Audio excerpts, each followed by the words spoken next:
Bismillahirrahmanirrahim. Assalamualaikum warahmatullahi wabarakatuh. Salam sejahtera untuk kita semua. Om Swastiastu, Namo Buddhaya, salam kebajikan, Sampurasun. Rahayu Sagung Dumadi. Semoga seluruh makhluk hidup di semesta ini, baik yang kelihatan maupun yang tidak kelihatan di setiap ruang dan waktu, di semua tingkatan, senantiasa hidup berbahagia, bebas dari segala penderitaan, dan semoga kita semua selalu menjadi sumber cinta, sumber sukacita bagi semua makhluk. Segala puji hanya milik Allah, Tuhan yang senantiasa mengurus, mengatur. Dia sendiri menamakan dirinya adalah Rob, yang senantiasa memenuhi segala kebutuhan hambanya, yang cinta kasihnya tanpa batas, yang senantiasa memilih keinginan-keinginan dari hambanya yang terbaik. Dia tidak selalu meluluskan semua keinginan hambanya, karena dia yang paling tahu yang terbaik bagi seluruh hambanya. Mari kita puji dia bersama-sama membaca hamdalah. Alhamdulillahirabbil alamin. Mari kita sadari kehadiran dia dalam diri kita. Karena kalau kita menyadari kehadirannya dalam diri kita, maka ridhonya, berkahnya akan selalu meliputi diri kita. Oleh karena itu, mari kita awali kajian kita di pagi yang sejuk ini. Semoga hujan yang di luar sebagai sebuah simbol, dalam diri kita akan ada hujan dari langit rohani kita. Kita sapa semuanya dengan kelembutan dan cinta, seraya membaca basmalah. Bismillahirrahmanirrahim. Para ahli neuroscience, orang-orang yang bergerak di bidang neuro itu adalah sel-sel otak manusia,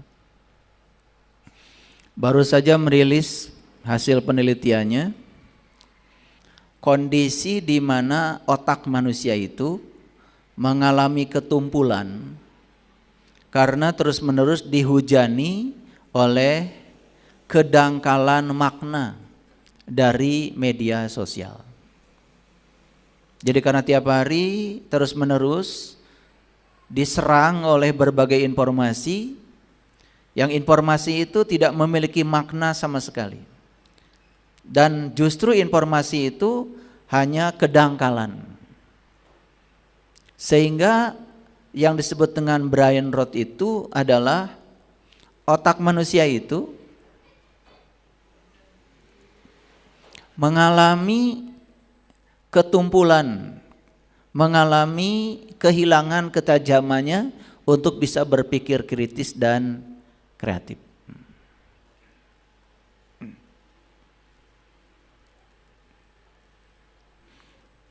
Dan kita merasakan itu. Ditambah lagi, lebih parah lagi karena apa?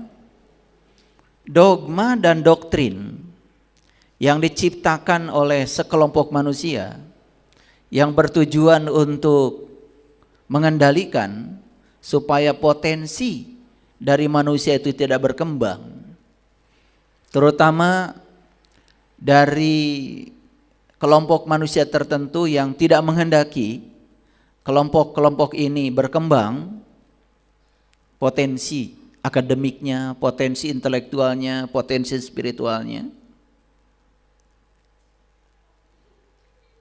Dan kemudian diciptakan dogma-dogma dan doktrin yang akan membuat dia terbelenggu oleh dogma dan doktrin itu. Sehingga mereka yang tidak bisa keluar dari dogma dan doktrin itu tidak bisa memiliki keterbukaan terhadap pengetahuan baru. Nah, itulah yang disebut dengan melumpuhkan potensi manusia. Jadi diciptakan supaya komunitas ini tidak berkembang dan supaya tetap bodoh. Itulah penjajahan yang sangat halus. Dan penjajahan yang paling halus itu yang paling gampang dilakukan untuk orang-orang yang bodoh adalah lewat dogma dan doktrin agama. Sehingga dibiarkan aja dia sibuk dengan dogma doktrin agamanya, sehingga dia tidak bisa melakukan riset dan penelitian untuk menemukan rahasia yang lebih besar lagi, terutama tentang kehidupan ini. Makanya ada negara kaya dan kaya, ada negara kaya tetapi miskin, ada negara miskin tapi kaya, ada negara miskin dan miskin. Ada negara kaya dan kaya, negaranya kaya dan dia juga punya kekayaan sumber alam sekaligus juga kekayaan sumber daya manusia, yaitu hasil pendidikan yang memiliki keterbukaan. Nah, itulah yang kemudian menjadi negara adidaya. Dia kaya, negara kaya dan kaya.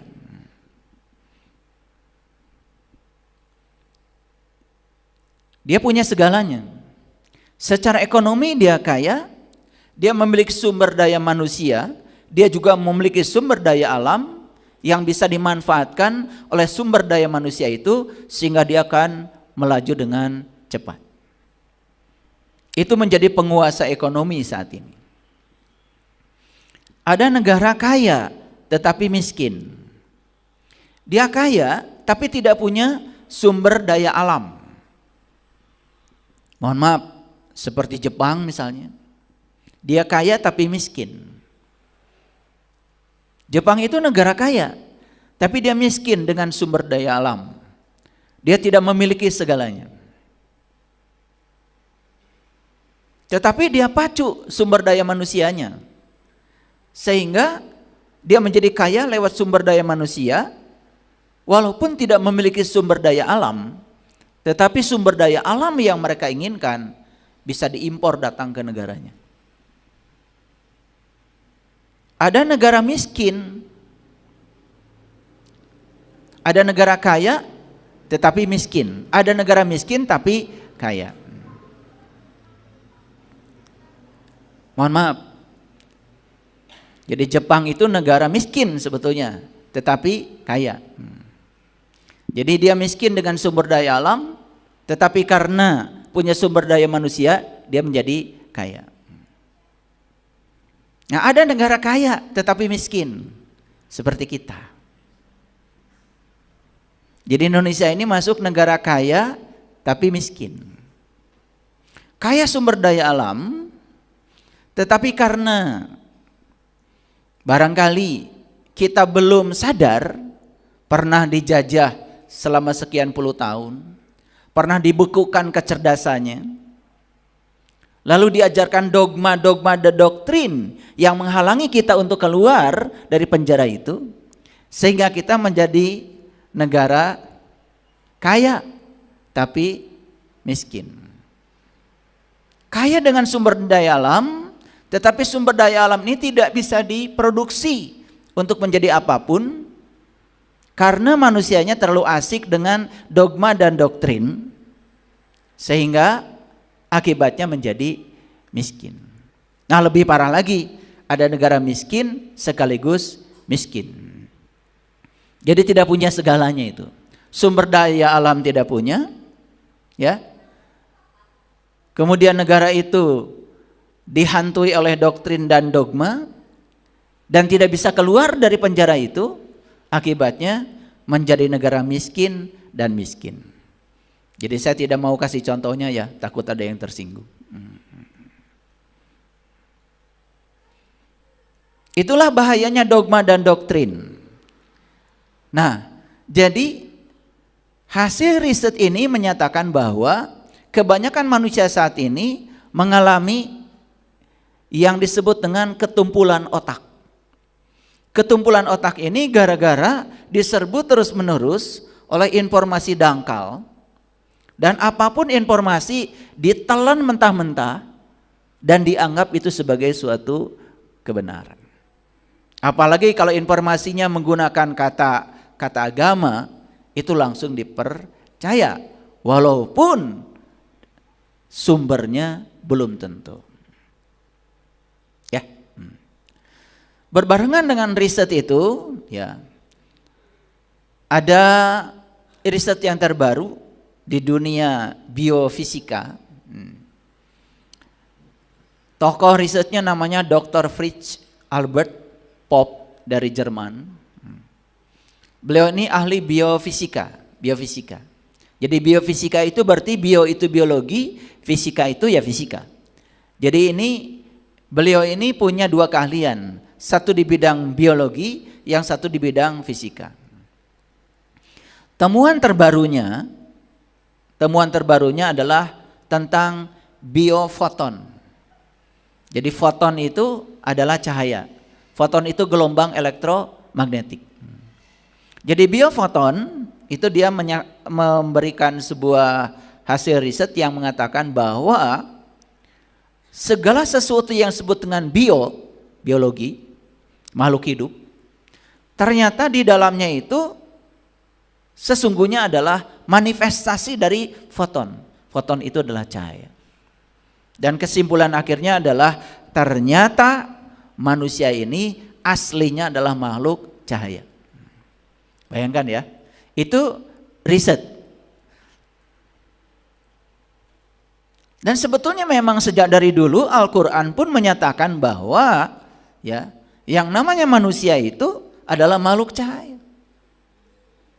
Jadi aslinya kita ini makhluk langit, makhluk cahaya yang diutus ke bumi ini untuk mencahayakan bumi yang gelap ini. Jadi kalau manusia tidak memerankan dia sebagai penerang di bumi ini, malah justru menambah kegelapan bumi ini dengan menyebarkan kebodohan, hoax, kebencian, fitnah, dan lain sebagainya, berarti dia sudah kehilangan esensi sebagai makhluk cahaya. Jadi kita ini disebut biofoton, ya, makhluk cahaya.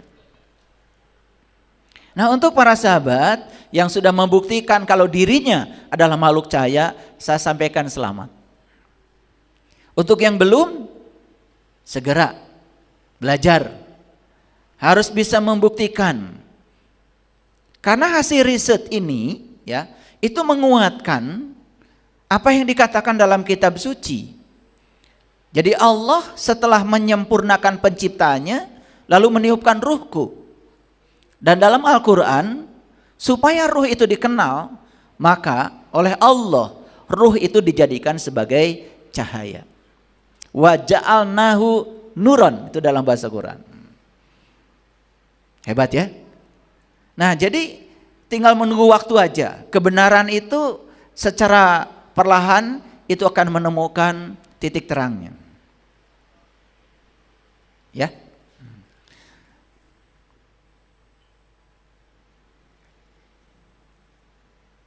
Itulah pentingnya kita terus belajar. Dan belajar itu berarti kita menyediakan ruang untuk kehadiran pengetahuan-pengetahuan baru. Nih saya kasih tahu ya. Orang yang hari ini pekerjaannya menyalahkan orang lain, itu tanda dia belum belajar. Dan orang yang hari ini sudah berhasil menyalahkan dirinya sendiri, nah dia ini sudah mulai belajar. Orang yang sudah tidak menyalahkan orang lain, sekaligus tidak menyalahkan lagi dirinya sendiri, nah ini sudah selesai belajar. Kira-kira Bapak Ibu termasuk kelompok yang mana? Belum belajar, mulai belajar, sudah belajar.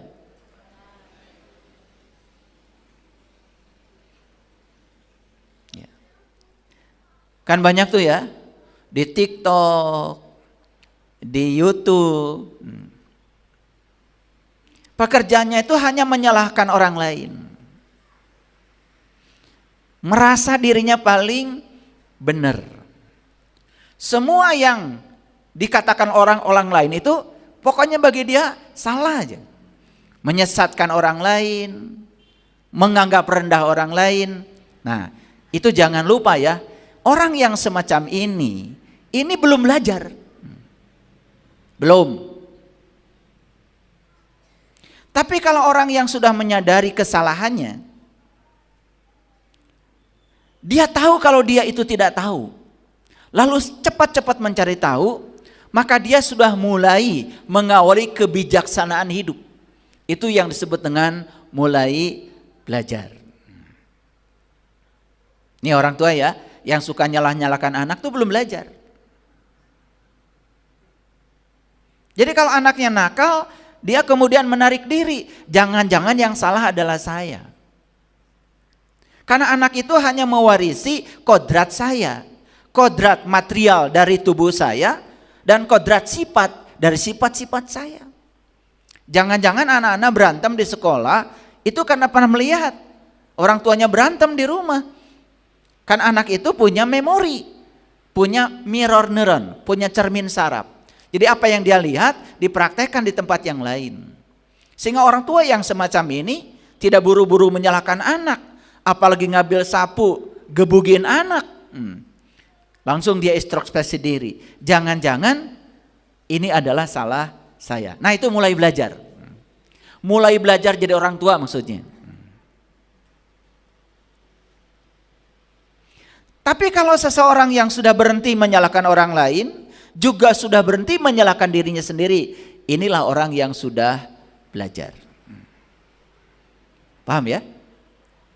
Oke.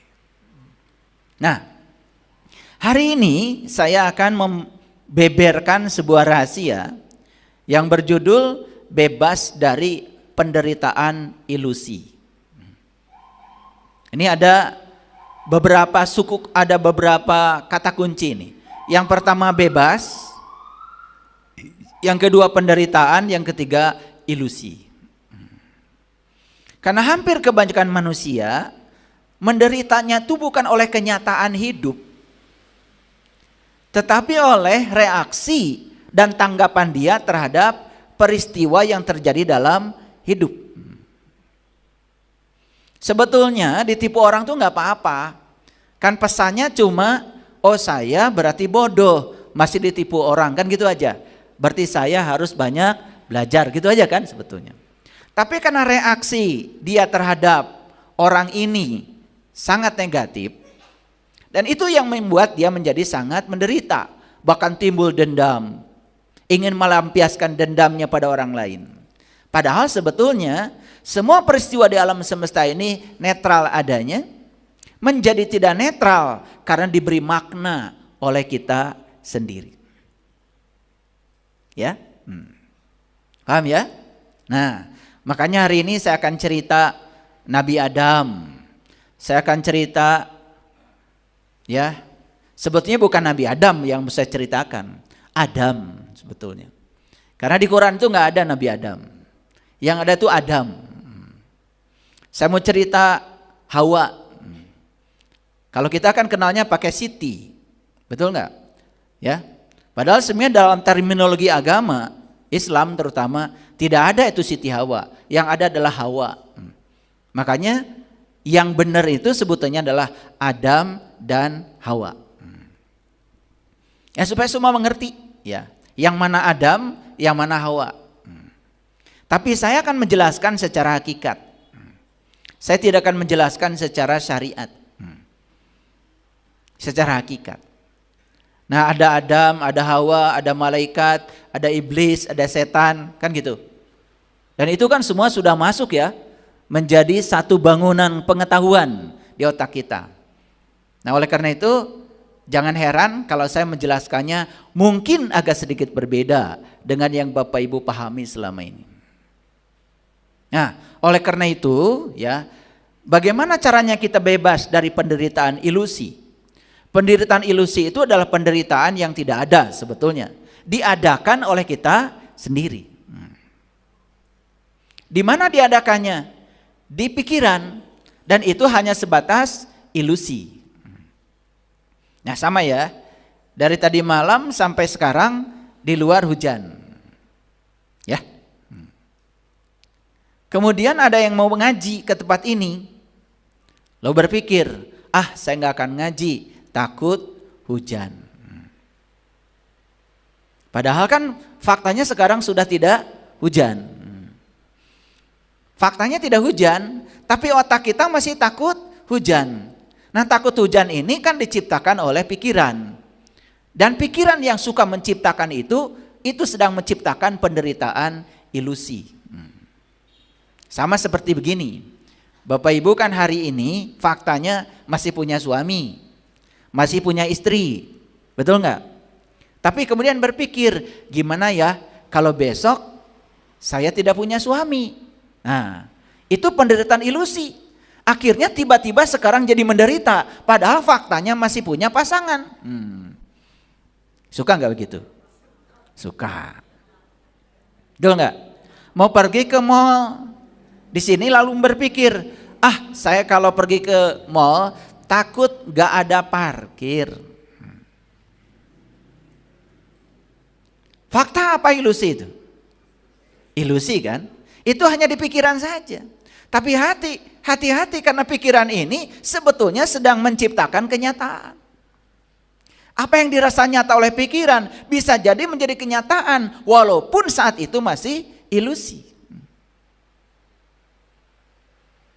Jadi saya ini sama istri saya kalau pergi ke mall,